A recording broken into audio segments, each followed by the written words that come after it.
All right, looks like you're up, Miss Yavala. July 13th for Trent, waiting time with witnesses. Okay, and remind me your client's name, please. Irene Devers, Honor. Devers. Okay.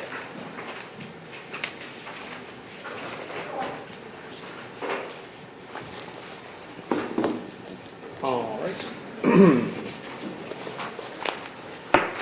Detective Hogan, do you swear affirm to tell the truth, whole truth, nothing but the truth? I do, Your Honor. Have a seat, please. Ms. Bancroft. Please state your name and place of employment. My name is Paul Hogan. I'm employed in the Crimes Against Children Unit at the Lexington Police Department. Pursuant to that employment, did you place the charges of wanton endangerment first degree against Irene Devers? Yes, ma'am. Please tell the court alleged you placed those charges. Our unit was contacted by Child Protective Services worker Ms. Brittany Ellison with some allegations of medical neglect on Ms. Devers. Ms. Devers had 4 children that had been placed with various family members for different reasons. One of the victims, initials GD, was residing in Versailles with family members, and the victim in this case, RD, whose birthday is 1/8/09, was residing with a maternal great aunt, Miss Barbara Camacho. Interviews were conducted with several of the family members. Through those interviews, well, the interviews became because RD was admitted to UK hospital with a critical illness of diabetic ketoacidosis, I believe is how it is pronounced, and UK cited medical neglect by Ms. Devers in their report. As the interviews went on, we discovered that RD was also needing dialysis for the treatment for the medical neglect due to the diabetic condition. During the interviews, multiple family members stated that Ms. Devers never provided RD with his diabetic medication, and that she had made statements despite the diagnosis from medical professionals that his sugar was fine and he did not have diabetes. RD spent several days in the PICU due to his medical condition. Ms. Devers was later interviewed at police headquarters, and she stated that she had used Woodford Family Pharmacy. However, over a 6-month span, it was shown that there were no medical prescription pickups there. And we also were able to locate through medical records that through the Brown Diabetic Center, after a January 22 diagnosis, Ms. Devers no-showed for 6 appointments between February 15th and May 9th with the diabetic doctors at their center. We also interviewed Mr. Bermudez-Ricon, who was Ms. Devers' boyfriend at the time. While he lived in the home, he was never responsible by both parties' statements to provide the medicine. He didn't know how to do it, but he stated that he was unaware if RD had ever taken his medications or not. And then interviewing the actual victim, he stated he did not know how to give himself the medications and that his mother would go at least a month without providing him with the medication.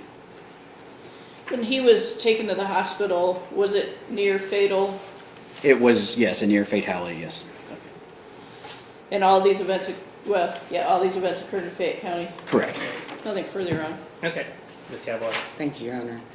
Good morning, Detective Good Hogan. When did RD go into the hospital? I believe around March 5th. And his maternal aunt, Barbara Camacho, had had him in her custody since at least February, or right around February 5th? I don't remember the exact date, but it was a time in February, yes. Okay. So, when he got to the hospital, what were his insulin levels? I don't know. What was his blood sugar? I don't have that in front of me. Do you have any proof that Barbara, who had been taking care of him for the past 30 days, had been giving him any insulin? I do not in front of me. Based on the medical documents that we reviewed, they stated with where the levels were in their findings that it would have been backdated to when the child was in Ms. Devers' care. So, their findings were he hadn't had insulin for how long? I don't know that. All right, but he had been in the care and custody of Barbara Camacho for over a month prior to his admittance to the hospital, correct? I don't know that it was over a month, but he was in her care, yes. Okay. Did you check and see whether she'd been filling any insulin? Ms. Ellison had the records from the diabetic center, and that was from, I don't have the last date that she checked. but we can get that for you. So did you get pharmacy records showing that she had gotten insulin specifically for RD? That who did? That Barbara, the aunt who was taking care of him. No, I don't have those. Okay. Did you ever see them? I don't recall. Miss Ellison had all those records. Did you ever check whether Barbara had actually ever given him any insulin prior to his admittance to the hospital? I did not know. So you didn't investigate the person who had care, custody, and control of the child the last 30 days prior to his admittance to the hospital? Miss Ellison had conducted most of the interviews prior to me being involved, and she spoke with the aunt. I looked at the medical records that I was provided by UK and when their timings were and what they backdated it to. Okay. And so according to UK then, the 30 days prior to the admittance had nothing to do with the ketoacidosis? In their medical records, they stated that based on where his levels were, it would have been prior to that 30 days. Did the record say the levels were in excess of 250 on the blood sugar? I don't recall what they said. So we don't know what any of the levels were, correct?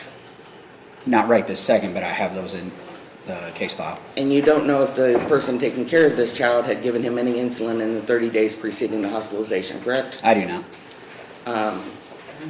And did you talk to Michael Davis during your investigation? No, ma'am.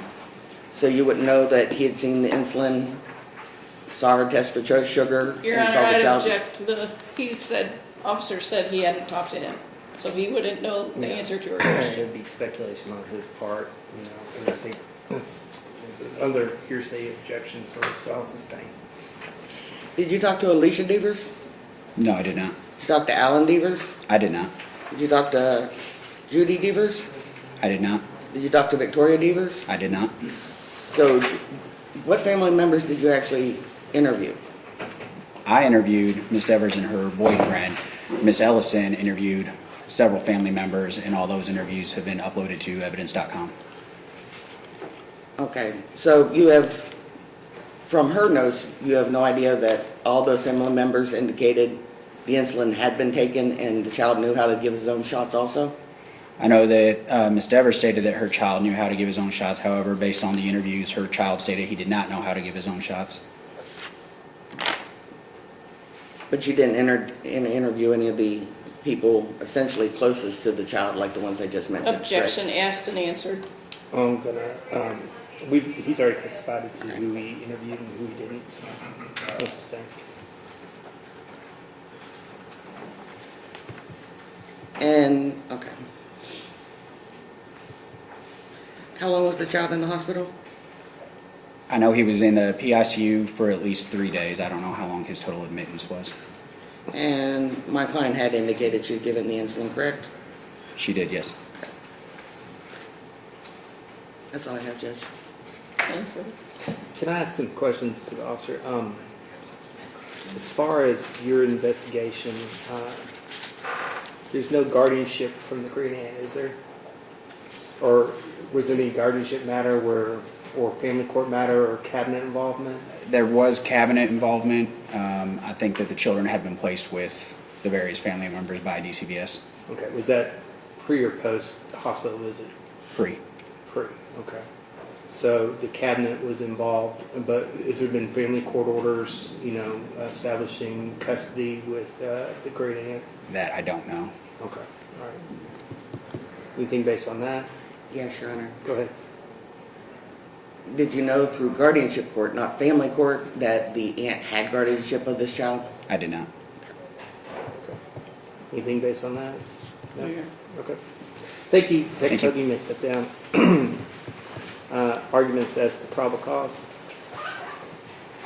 Judge, we have no information regarding the levels. I understand that the UK levels say it was DKA. However, the aunt had care, custody, and control as well as guardianship 30 days leading up to admittance of this child. There was no investigation into whether she was giving insulin. If she didn't give that insulin within those 30 days. And generally, these type of conditions do not take 90 days to manifest. Blood sugar spikes usually relatively quickly with diabetes, but there's no investigation, none into the real family members. Yes, he talked to a child. Mother says she gave insulin, but she has to show wanton indifference. There's no evidence she didn't give the insulin. There's no evidence the aunt did, and the aunt's the one who had custody of this child. The aunt's the one who was there when 30 days prior to this child being admitted to the hospital. That does not lay this at mom's doorstep, and I don't think with that information there's probable cause for this case to go on in regards to mom. Your Honor, the medical records, which are much better than statements of individuals, stated that this had to have happened more than 30 days prior, so this child was not getting insulin. The detective I'm interviewed. going to object, that wasn't actually introduced. Okay. Note the objection. Go ahead. The interviews also indicated that this child did not be receiving medication. So I just have to. I understand you proffered some information that I didn't hear from Detective Hogan. That that he didn't. He said he didn't know how long Great Aunt had custody. So that hasn't been really established. What was established through his testimony was that he's had a discussion with medical experts that say that the condition manifested while Ms. Devers had some sort of care and custody over 30 days. That's what I heard from him, and that he had looked for pharmacy records, those sorts of things, and that supported his petition to indict. I mean, Ms. Devers, I'll tell you this. You've got the presumption of innocence here. This is a probable cause hearing. It's a very low bar. It sounds like there's going to be substantial medical expert testimony that we did not hear today. But based upon the detective's testimony and his conversations with medical personnel and the fact that your juvenile son was potentially, at an at-risk of death scenario, I am going to find that they met their burden today and hold this matter at the grand jury. You are not guilty beyond a reasonable doubt of any of this stuff. This is just a step towards possibly a circuit court case and becoming indicted, and then all this will probably be a jury trial question. Okay? So I'm going to find probable cause based upon what I heard today from Detective Hogan and hold them out of the grand jury. Thank you. Stay in touch with the Shablock. Thank you, Judge. All right, Mr. Cab.